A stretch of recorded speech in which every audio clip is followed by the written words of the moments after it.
नमस्ते बच्चों, Abhishek Sharma math classes में आपका स्वागत है। तो ये आपकी फिजिक्स की क्लास है। आप लोगों ने फिजिक्स के पिछले वीडियो देखे होंगे, उम्मीद करते हैं आप लोगों को अच्छे लगे हैं। तो अब आप अगले चैप्टर की तरफ आगे बढ़ते हैं। अगला चैप्टर है वैद्युत धारिता। वैद्युत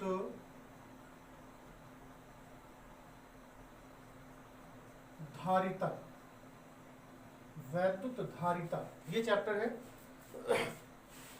बोलते हैं इलेक्ट्रिक कैपेसिटेंस, मतलब आवेश को कितना इकट्ठा कर सकता है। आवेश को इकट्ठा करने का मतलब है जो आवेश को इकट्ठा करे, जितने आवेश इकट्ठा कर सके एकांक आयतन में, तो उसे कहते हैं धारिता। क्लियर हुआ? तो जैसे सिंपल, अगर वैद्युत चालक की धारिता के बारे में पूछा जाता है तो कहते हैं किसी चालक के दिए गए आवेश, किसी चालक के दिए गए आवेश तथा चालक के विभव, किसी चालक को दिए गए आवेश, अगर आवेश Q मान लें, आवेश Q है, और जो चालक को विभव दिया गया है V, और दोनों का जो अनुपात होगा वो चालक की धारिता कहलाएगी। क्लियर हुआ? चालक की धारिता क्या कहलाएगी? C बराबर Q अपान V। क्लियर हुआ? C बराबर Q अपान V। अगर इसका हम मात्रक की बात करें तो मात्रक होगा, Q का मात्रक आप जानते हैं कूलाम, Q का मात्रक जो है वो कूलाम होगा, और V विभवांतर है तो इसका मात्रक होगा वोल्ट, इसका मात्रक हो जाएगा वोल्ट। तो जो मात्रक बनेगा वो होगा कूलाम प्रति वोल्ट। क्लियर हुआ? कूलाम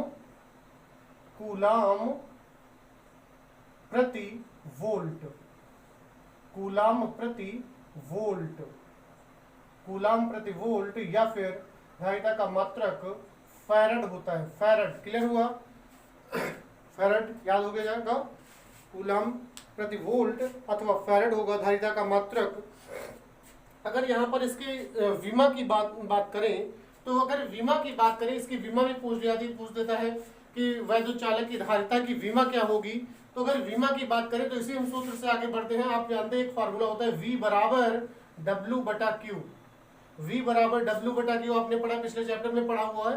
तो C बराबर हो जाएगा Q बटा W और बटा Q।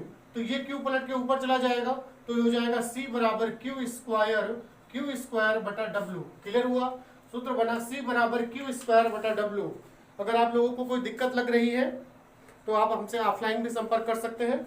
ऑफलाइन के बैच की जो टाइमिंग है, ऑफलाइन बैच की जो टाइमिंग है वो है सुबह, एक मॉर्निंग में है बैच, वो 7 से 8 है, 7 AM से 8 AM। क्लियर हुआ? 8 AM पर है। और जो शाम की है वो है 4 PM से 5 PM। क्लियर हुआ?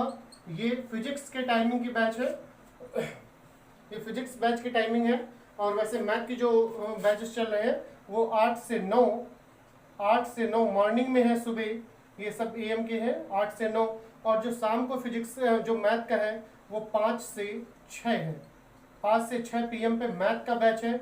ये मैथ का है और ये फिजिक्स का है। अगर कोई भी दिक्कत लग रही है तो आप लोग इस टाइमिंग पे आप हमसे संपर्क कर सकते हैं ऑफलाइन बैच में। और अगर आप व्हाट्सएप या फिर कॉलिंग से जुड़ना चाहते हैं तो कॉलिंग नंबर है 630 740 5565, ये कॉलिंग नंबर है।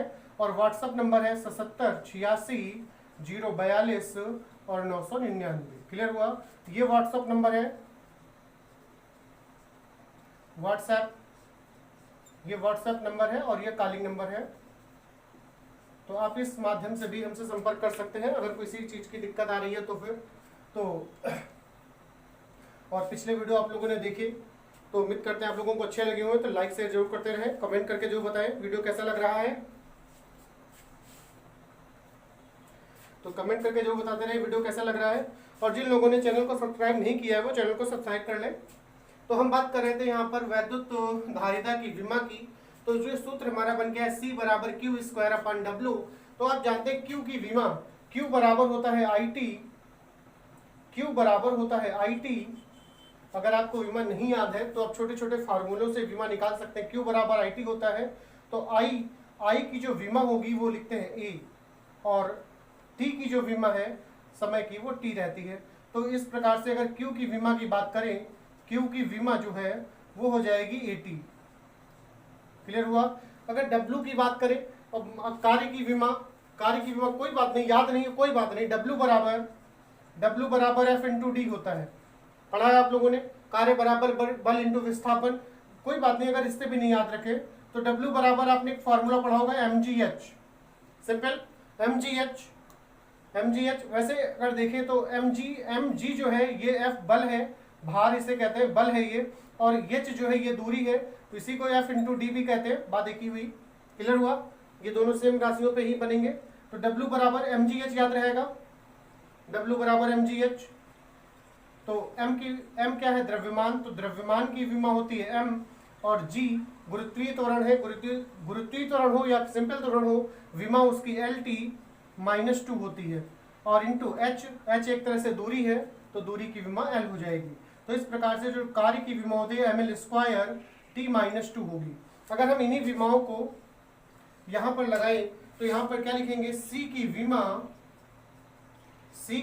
बराबर Q² की विमा और बटा W की विमा। क्लियर हुआ, Q² की विमा बटा W की विमा, इधर लिखे दे रहे हैं यहाँ पर। तो C की विमा बराबर Q², आप जानते हैं Q की विमा 80 है, तो ये हो जाएगा A² T², क्योंकि Q² की बात की गई, और बटा W, और W की विमा है ml² T-2, तो यहाँ पर मान लगाएंगे ml² T-2। क्लियर हुआ।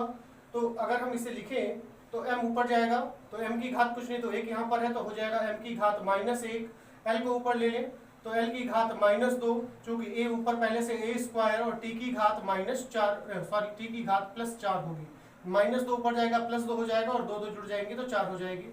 तो जो C की विमा आई या वैद्युतधारिता की विमा है वो m-1l-2 A²T⁴, ये वैद्युतधारिता की विमा होगी। इस तरह से आपके बोर्ड एग्जाम में बहुत से क्वेश्चन पूछे जाते हैं, वैद्युतधारिता के बारे में पूछ लिया जाता है, वैद्युतधारिता की विमा पूछी जाती है, फार्मूला भी उसका पूछ लिया जाता है, और उसका मात्रक भी पूछ लिया जाता है। समझ में आ गया होगा वैद्युतधारिता। एक क्वेश्चन आता है, कभी कभी पूछता है कि किसी गोलीय चालक की धारिता का सूत्र ज्ञात कीजिए। किसी गोलीय चालक की धारिता, तो आप जानते हैं कि जैसे मान लेते हैं किसी विलगित गोलीय चालक की बात की जाए, विलगित एक शब्द आता है, आप लोगों को शायद ना पता हो, फिर भी हम बता दे रहे हैं। विलगित क्या होता है, विलगित का मतलब वह चालक जो किसी दूसरे चालक से संपर्क में न हो, उसे कहते हैं विलगित चालक। मान लेते हैं कोई विलगित गोलीय चालक है, इसको +Q आवेश दिया गया, +Q आवेश देने से जो इसके पूरे पृष्ठ पर फैल जाएगा समान रूप से, तो इस प्रकार से अगर देखेंगे तो इस गोले का जो पृष्ठ होगा वो समविभव पृष्ठ हो जाएगा। अगर गोले की त्रिज्या को r मान लें, अगर गोले की त्रिज्या को r माने तो +Q आवेश के कारण गोले के जो केंद्र पर विभव बनेगा वो हो जाएगा V बराबर 1/4πε0 इंटू Q बटा R। क्लियर हुआ, V बराबर 1/4πε0 इंटू Q बटा R। तो अगर हम यहाँ से तिरक गुणा करें तो यहाँ पर बनेगा, Q को इधर ले आए तो V बटा Q बराबर हो जाएगा 1/4πε0, अगर कोई परावैद्युतांक लगा हुआ है तो K और इंटू R। क्लियर हो गया। तो आपने जैसे पढ़ा भी कि अगर इसी चीज को हम पलट दें, इसी चीज को बिल्कुल पलट लें तो ये हो जाएगा Q/V बराबर 4πε0 K इंटू R। क्लियर हो गया। और आपने भी पढ़ा था Q/V बराबर होता है C, तो यहाँ पर मान लगाएंगे तो C बराबर हो जाएगा 4πε0 K इंटू R। क्लियर हो गया। यह है विलगित गोलीय चालक की धारिता जब किसी परावैद्युत माध्यम में हो। अगर ये निर्वात अथवा वायु की बात करें तो निर्वात अथवा वायु के लिए अगर बात की जाए तो K बराबर 1 हो जाएगा, K बराबर 1।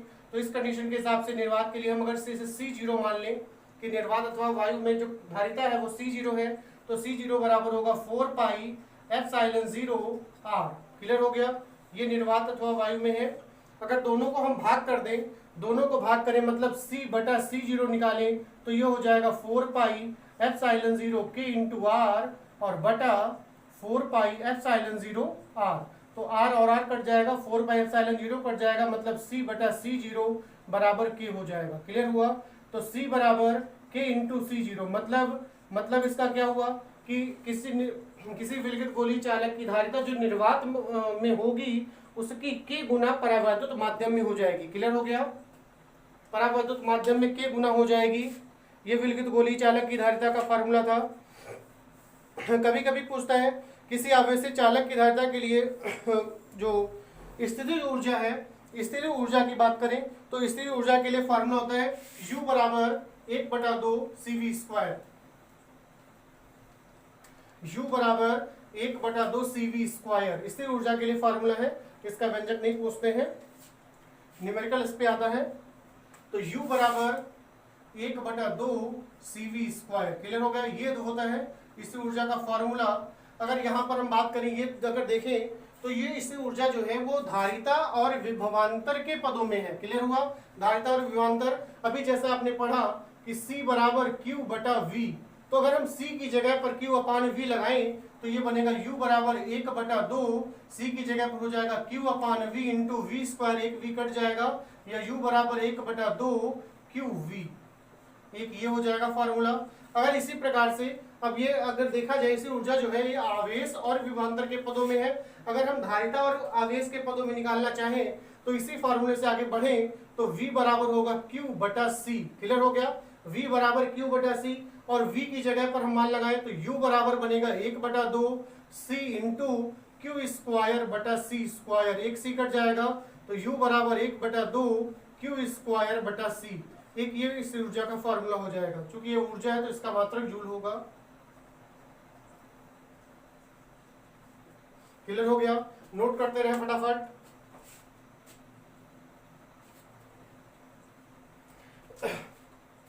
अगले पॉइंट पे आते हैं।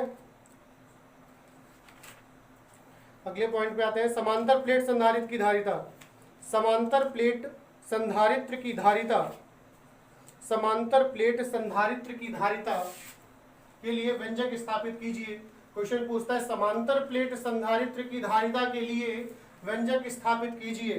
तो आप जानते हैं समांतर प्लेट संधारित्र, दो प्लेटें एक दूसरे समांतर हो इस तरीके से, दोनों का प्रशिक्षित क्षेत्रफल अगर A है, ये पहली प्लेट है तो इसे P1 नाम दे दें, और ये दूसरी प्लेट है तो P2 नाम दे दिया जाए। अगर जब इसको पहली प्लेट को किसी वैद्युत स्रोत से जोड़ दें और इसे प्लस क्यू आवेश दिया जाए, तो ये प्लस क्यू आवेश जो पहली प्लेट है, ये पहली प्लेट जो है इसके बाहरी पृष्ठ, जो बाहरी पृष्ठ है प्लेट का,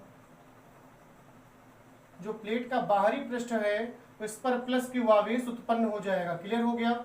इस प्लेट पर प्लस क्यू आवेश उत्पन्न हो जाएगा, और इसका प्रेरण के कारण जो इसके अंदर की सतह है इस पर माइनस क्यू आवेश उत्पन्न होगा, और वो माइनस क्यू आवेश दूसरी प्लेट पर चला जाएगा। क्लियर हो गया?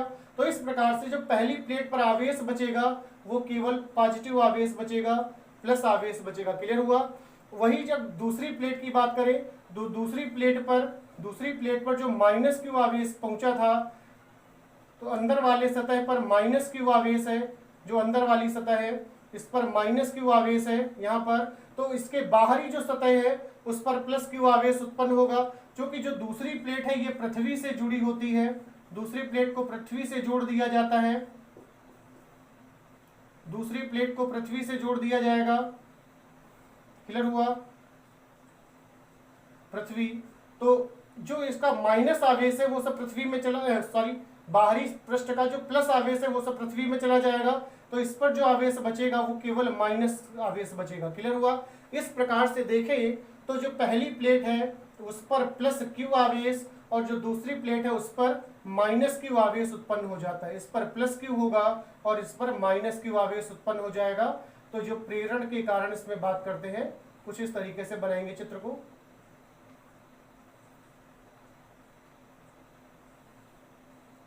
प्रेरण के कारण जो धारा की दिशा होगी कुछ इस तरह से होगी। ये समांतर प्लेट संधारित्र की धारिता, जो समांतर प्लेट संधारित्र में आप व्यंजक जब कर रहे होंगे तो इस प्रकार से चित्र बनाएंगे। क्लियर हो गया? तो इसमें आप लिखेंगे कैसे कि दो समतल तथा समांतर धातु की प्लेटें हैं, और जो उनके बीच में वैद्युत रोधी माध्यम से बने संकाय, जो संकाय बना वैद्युत रोधी माध्यम से, ऐसे परिपथ को बोलते हैं या ऐसे संयोजन को बोलते हैं समांतर प्लेट संधारित्र।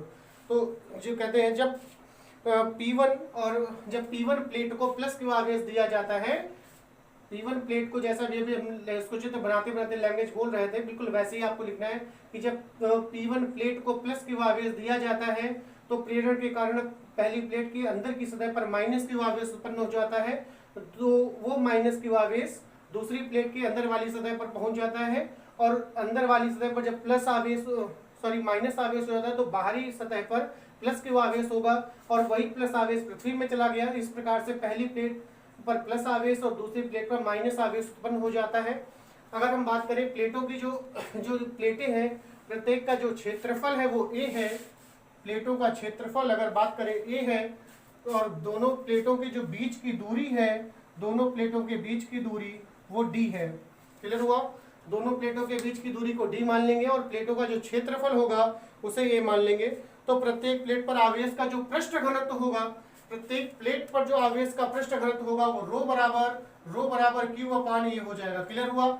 आप गॉस की प्रमेय जब चैप्टर पढ़ रहे थे उसमें आवेश का पृष्ठ घनत्व बताया था, तो वहां पर हो जाएगा रो बराबर Q अपान A। तो प्लेटों के बीच किसी बिंदु पर वैद्युत क्षेत्र की तीव्रता की बात करेंगे। प्लेटों के बीच किसी भी बिंदु पर वैद्युत क्षेत्र की तीव्रता की बात करें तो E बराबर रो अपान एप्सिलॉन 0 आपने गॉस की प्रमेय में पढ़ा था। क्योंकि यहाँ परावैद्युत माध्यम की बात करें तो K लगा लेंगे, तो E बराबर रो अपान K एप्सिलॉन 0 होगा। E बराबर रो अपान K एप्सिलॉन 0 होगा। क्लियर हुआ? E बराबर रो अपान K एप्सिलॉन 0।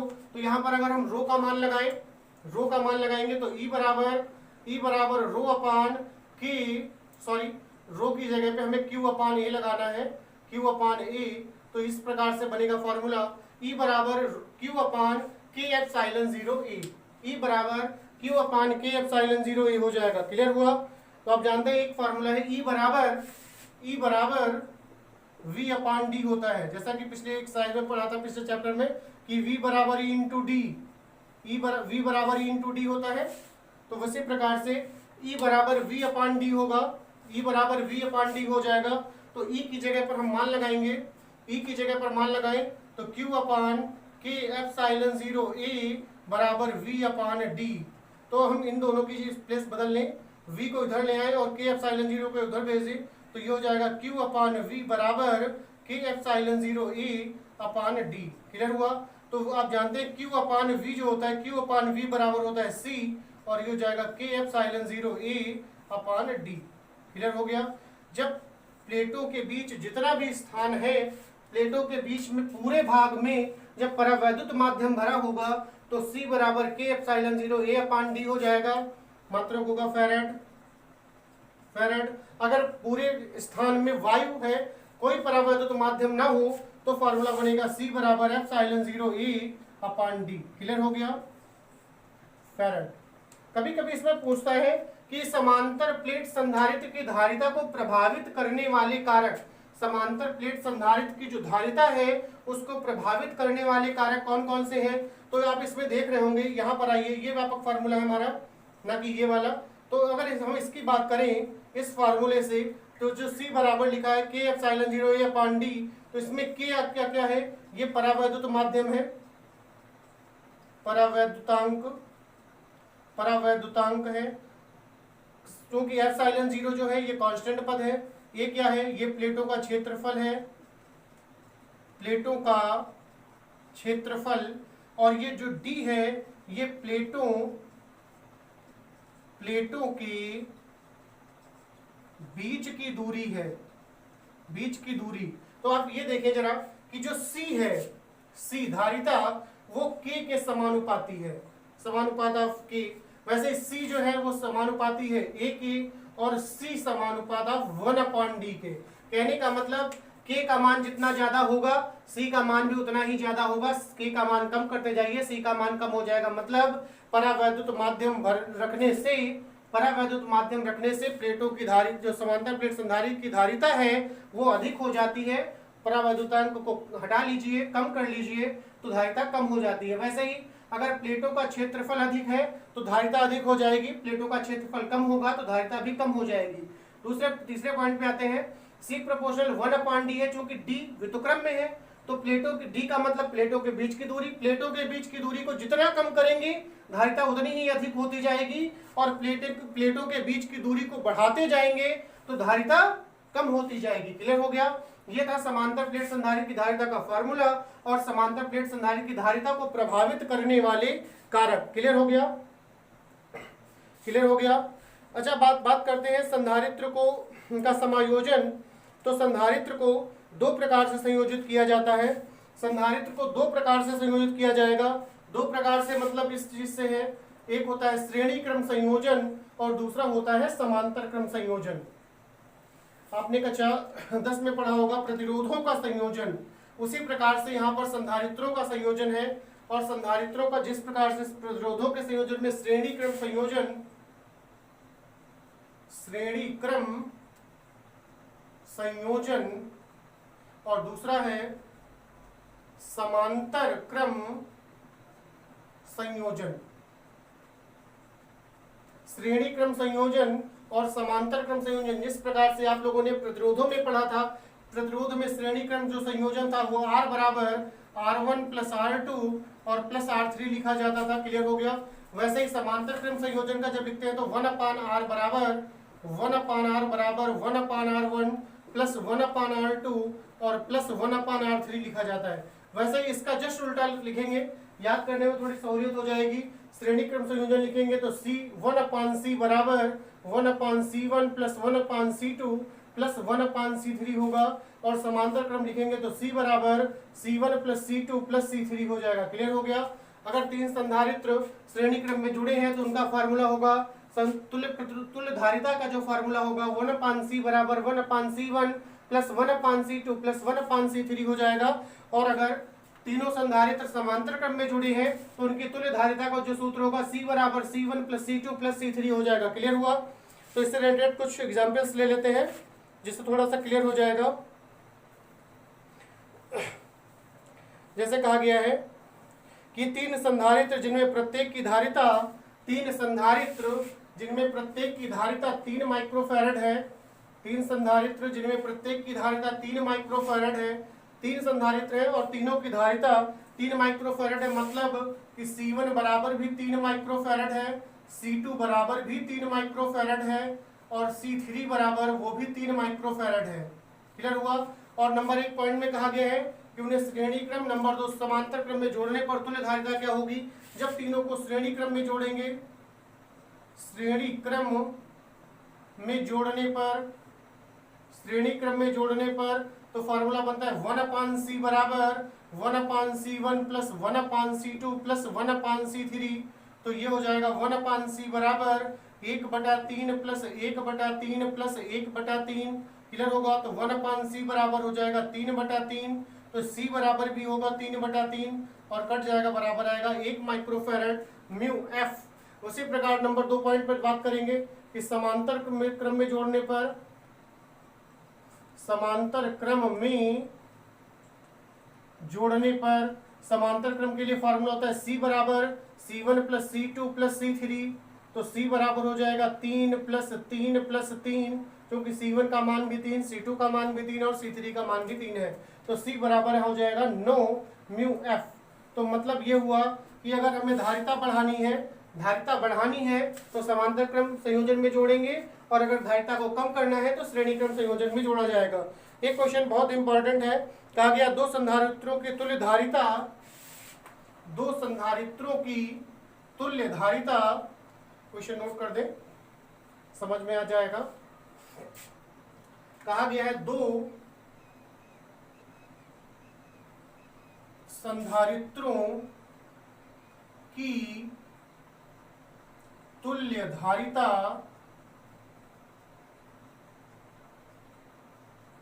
समांतर क्रम में 24 म्यू F है तथा श्रेणी क्रम में 24 माइक्रोफैरड है तथा श्रेणी क्रम में 6 म्यू F है, 6 माइक्रोफैरड है। फिर उसके बाद कह रहे हैं कि उनकी अलग अलग धारिताएं क्या हैं, उनकी अलग अलग धारिताएं क्या हैं, उनकी अलग अलग धारिताएं क्या हैं। तो हम मान लेते हैं, इसको हल करेंगे, हम मान लेते हैं कि माना धारिताएं C1 व C2 हैं। मान लेते हैं माना धारिताएं C1 व C2 हैं। तो जब समांतर क्रम में जोड़ेंगे, तो जब समांतर क्रम में जोड़ें तो फॉर्मूला बनता है C बराबर C1 प्लस C2। समांतर क्रम की जो तुल्य धारिता है वो 24 म्यू एफ है, तो C1 प्लस C2 बराबर 24 म्यू एफ, ये पहली समीकरण होगी। उसी प्रकार से जब श्रेणी क्रम में जोड़ें, जब श्रेणी क्रम में जोड़ें तो श्रेणी क्रम में जोड़ेंगे तो धारिता होती है 1/C बराबर 1/C1 प्लस 1/C2। इस प्रकार से अगर देखें तो 1/C का जो मान है वो 6 है और बराबर 1/C1, या इसमें डायरेक्ट लघुत्तम ले ले तो ये हो जाएगा C1 C2 और ऊपर हो जाएगा C2 प्लस C1। क्लियर हो गया। तो वो 1/6 बराबर, तो जो कि C1 प्लस C2 का मान हमारे पास पहले से है 24, तो बटा C1 C2, तो C1 इंटू C2 बराबर, गुणा करेंगे तेरे गुणा, तो 6 चौक 24 के 4 हासिल लगे 2 और 6 दूनी 12 2 14 144, ये हो जाएगी समीकरण 2। क्लियर हो गया। नोट करते हैं फटाफट, तो फटाफट नोट कर लीजिए। उसके बाद बात करेंगे यहाँ, जैसे हमारे पास C1 प्लस C2 का मान है और C1 C2 का मान है। अगर हम C1 माइनस C2 ज्ञात करें तो आपने फॉर्मूला पढ़ा होगा A माइनस बी का होल ऑफ वर्ग बराबर होता है A प्लस बी का होल ऑफ वर्ग और माइनस 4AB, इस तरह से पढ़ा होगा। तो अगर हम बात करें अगर यहाँ पर, तो C1 माइनस C2 का होल ऑफ वर्ग बराबर तो हो जाएगा C1 प्लस C2 का होल ऑफ वर्ग माइनस 4C1 C2। क्लियर हो गया। तो यहाँ पर मान लगाएंगे तो हो जाएगा C1 माइनस C2 का होल ऑफ वर्ग बराबर, जो कि C1 प्लस C2 का मान दिया गया है 24, तो 24 का वर्ग और माइनस 4 इंटू C1 C2 का मान है 144। क्लियर हुआ। तो C1 माइनस C2 का होल ऑफ वर्ग बराबर होगा 24 का वर्ग होता है 576 और माइनस 4 से गुणा करेंगे तो 4 चक्कू 16 के 6 हासिल लगा 1 और 4 चक्कू 16 1 17 के 7 हासिल लगा 1, 4 1 कम 4 1 5, तो दोनों कट जाएंगे। तो C1 माइनस C2 का होल ऑफ वर्ग बराबर आएगा 0, तो C1 माइनस C2 बराबर 0 हो जाएगा और C1 बराबर C2 आएगा। क्लियर हो गया। C1 बराबर C2 हो गया। तो यही अब मान हम समीकरण 1 या 2 में कहीं पे भी लगा लें। समीकरण 1 में लगा लेते हैं, तो समीकरण 1 हमारे पास थी C1 प्लस C2 बराबर 24, C1 प्लस C2 बराबर 24, तो C1 प्लस C2 की जगह पर भी C1 लगा लें तो बराबर हो जाएगा 24, तो हो जाएगा 2C1 बराबर 24, तो C1 बराबर 24 बटा 2 और ये कट जाएगा तो C1 बराबर आएगा 12। क्लियर हो गया।